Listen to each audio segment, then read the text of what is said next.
Hello everybody, this is Money Mom. Welcome back to the channel. I've got a lot of updates all about medical, car insurance, and a bunch of other stuff. And I promised you guys I'd update you, and I have some bad news that I definitely want to share. So let me get right into it. I also have a suggestion. You know, on this channel, I never give quote advice because everyone needs to do their own research and decide what's best for them and talk to an expert. I am not an expert. I always tell you, these videos are from my life experience and for entertainment purposes only. I'm just sharing some things from my life experience. Well, that being said, many times I've heard folks say, and this is where the advice comes in, okay? That let's say they get into a car accident and maybe they do have some medical bills from that and also some car expenses. Many times I've heard folks say, oh, insurance will take care of that. For example, your medical insurance. Don't worry about it. Insurance will cover it. Same with car insurance. Don't worry about it. This is the one little tip that I want to share with you guys. Even if you have fairly good insurance, and it depends on the situation, every situation is different. I'm going to tell you from my personal experience. Yes, insurance takes care of things. Yes, having health insurance and good full coverage car insurance is fabulous, okay? Good with both good companies. I have Blue Cross Blue Shield Health Insurance, excellent company. State Farm, excellent company. Nothing wrong with either of those. But this is the thing that people forget. A lot of times you have to pay things up front and show detailed receipts and wait for reimbursement. So what that means is you have to have the money in savings. So this is the one thing that I want to say today before really delving into some more personal things here. I want to encourage anybody who doesn't have a savings account. I know we're on all incomes. I know I hear people say, Dawn, or whoever they want to say this to, I can't afford to save money. No one knows what tomorrow will bring. I never thought this accident would happen, okay? In a million years. I am so grateful. It could have been a lot worse. And I'm extremely grateful for wonderful YouTube support and the generosity of all of you, my fabulous family, my fabulous friends. I am so extremely grateful. I'm beyond blessed. That being said, I never would have thought this would have happened. Luckily, we do have a savings account to fall back on, which is what is going to be paying some of these costs. That being said, if you don't have a savings, I really encourage everyone to start today. Even if it's only $5 a week, anything that you can tuck away, pick up an extra side hustle, or possibly cut back on some spending, or the marriage of both of those. Find a way to save even a small amount because you never know what tomorrow will bring. Yes, insurance takes care of things, but sometimes we have to pay the cost up front and wait for reimbursement. That's my huge thing I wanted to share with you.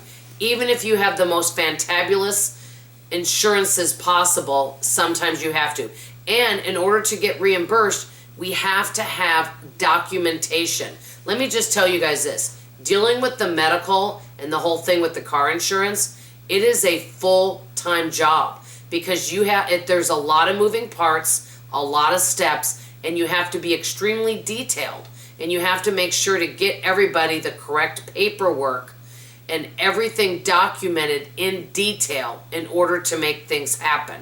So I wanted to share that. I know some of you are probably like, Dawn, I've been through this. I already know all this. Maybe, but I'll be honest with you. Before this happened to me, I didn't know any of this. So I'm 57. This is a new experience for me. So I'm going to share that. Now, I'm going to also tell you the possible bad news. This is one of the things that's been taking up my time. As you can see, I have a neck brace on. I have a C2 fracture, so I have a broken neck, and it's in the C2 area. It's only broken in that area, so I have to wear this at all times. You guys know I have a shower one. This is the issue. I am supposed to see an orthopedic type person or a special. You would think that would be easy.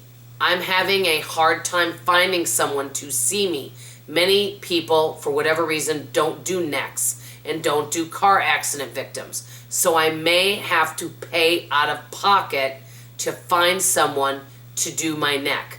Now, if that happens, I do have some possible people, but I don't have anybody right now that will see me. And I have someone that I'm still working on. I'm going to call tomorrow. Many people do spines or they do shoulder to fingertips, but they don't do necks. Well, I've got to try to find somebody in the next couple weeks to look at my neck, because this isn't something to mess with. I've got to make sure that I'm getting x-rays and things like that to see, is my neck healing? It is starting to feel a little bit better, just a smidge. Like I used to not even be able to touch the top of my head. It was excruciating. Now it's not. And I don't feel as much pressure when I sit down and stand up, which is really good. But I still need someone to look at my neck, and I'm also going to need therapy after I take this neck brace off. Haven't found anybody yet to do that. So that's going to take some time. Because a lot of people, they don't take the insurance or they just don't do necks. So that has been really fun, not. So I wanted to share that. Now dealing with the car. The good thing is they totaled our car.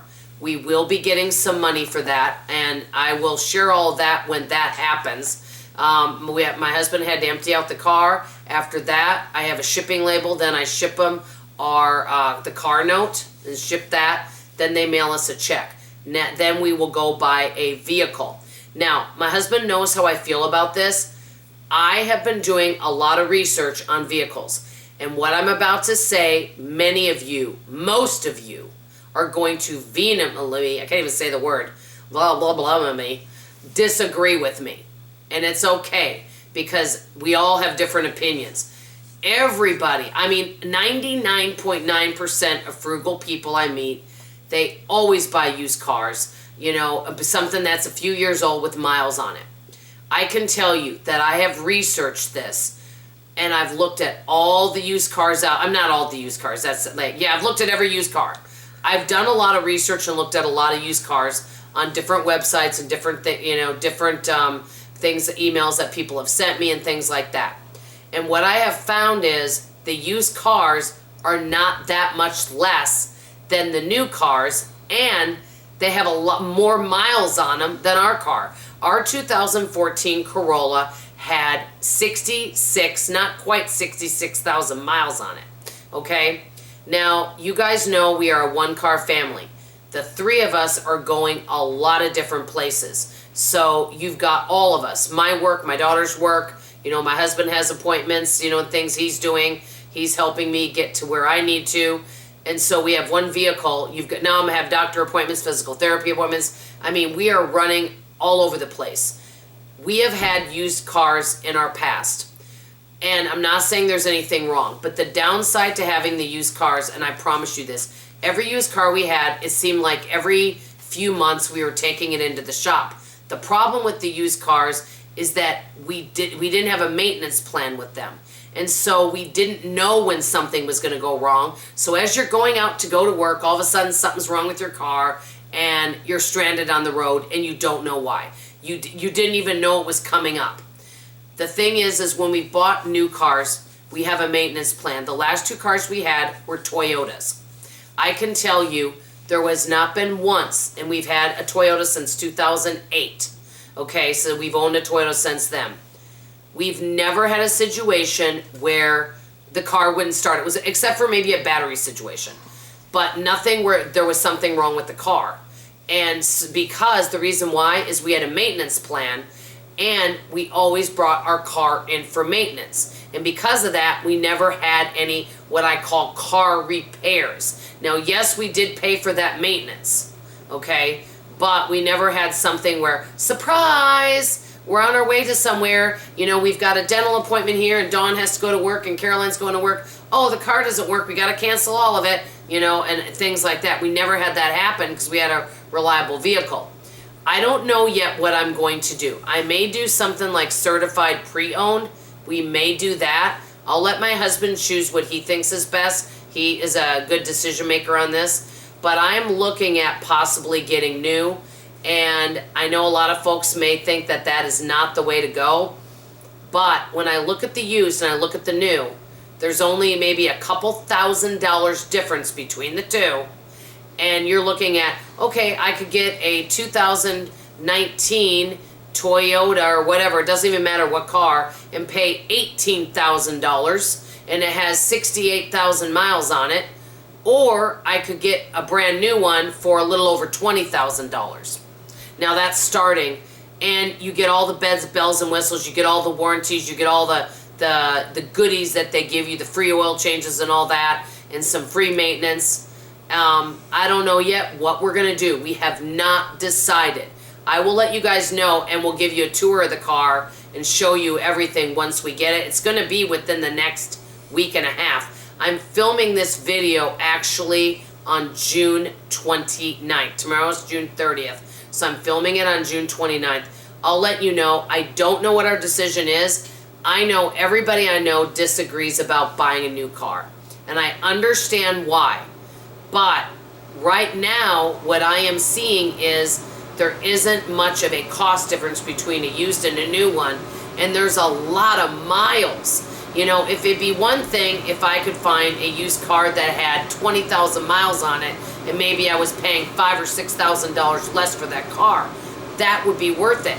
But if something has, and I've seen a lot of them have like 80,000 miles, if I'm seeing cars that have between 60 and 80,000 miles and they're maybe $2,000 less, I mean, and you don't get any kind of warranty with it or, you know, maintenance type plan, I'm like, gosh, I might as well spend $2,000 more or $3,000 more and get a new one and get all the bells and whistles and get all the warranty plan and have a maintenance plan, be able to go in, you know, and get our car maintained on a schedule and know it's going to work and know it's going to start. I know I've said this before, you know we live in the Dallas, Texas area. You guys know it's really hot here.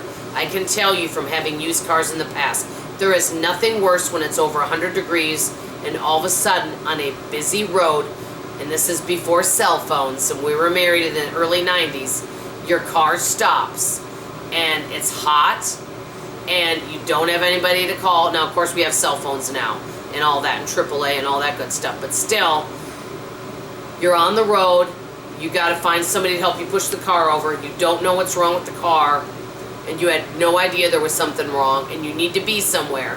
I can just tell you that. So I'm not sure. By the way, I'm not saying all used cars are bad. I am not saying that at all. I just know for us, we like having a warranty, and we like having a maintenance plan with it. So I'm not sure what our decision's going to be. I'm leaning towards new or I think it's called certified pre-owned, where it's got a little bit of miles on it. I may be thinking of doing that as well. Very either gently used or new is kind of what we're thinking. So we'll see. I'll keep you update on the neck doctor situation. I may be paying out of pocket for that if I can't find someone that takes our insurance that will actually see me. It seems like they go to school for this, but nobody wants to touch a broken neck patient for whatever reason. I don't know. Maybe you guys have a update on that one. I know I'm rambling. I just have a lot to say. The big thing that I want to encourage everybody is continually do your research. Do what's best for you. It doesn't matter what anyone else thinks. If everyone else disagrees with you, if everyone in the world disagrees with you, but you know you're making the right decision for you, stick with that decision. It doesn't matter about what other people think. And if you haven't started a savings account, figure out a way to start one, even if it's baby steps. Figure out a way to start one so that if something happens, you've got at least a little bit of a cushion. My personal opinion, I'm going to end with saying this. I think this is bare minimum to have at least 1 month of living costs in your savings. So if it costs you $2,000 a month to live and pay all your bills, at least have that. That would be a minimum. Really, ideally, at least 90 days, but I would say start with 1 month. That's me. I may be doing more videos on savings accounts and how to build them and little tips and tricks and fun things that we can do to build that, because I do think having a emergency savings for situations like this or other things are important. I know this was rambly, but I had a lot to share. I hope you didn't mind. I promise the next few videos will be shorter. I love you. I appreciate each and every one of you, and I'll see you on tomorrow morning's video. Bye-bye.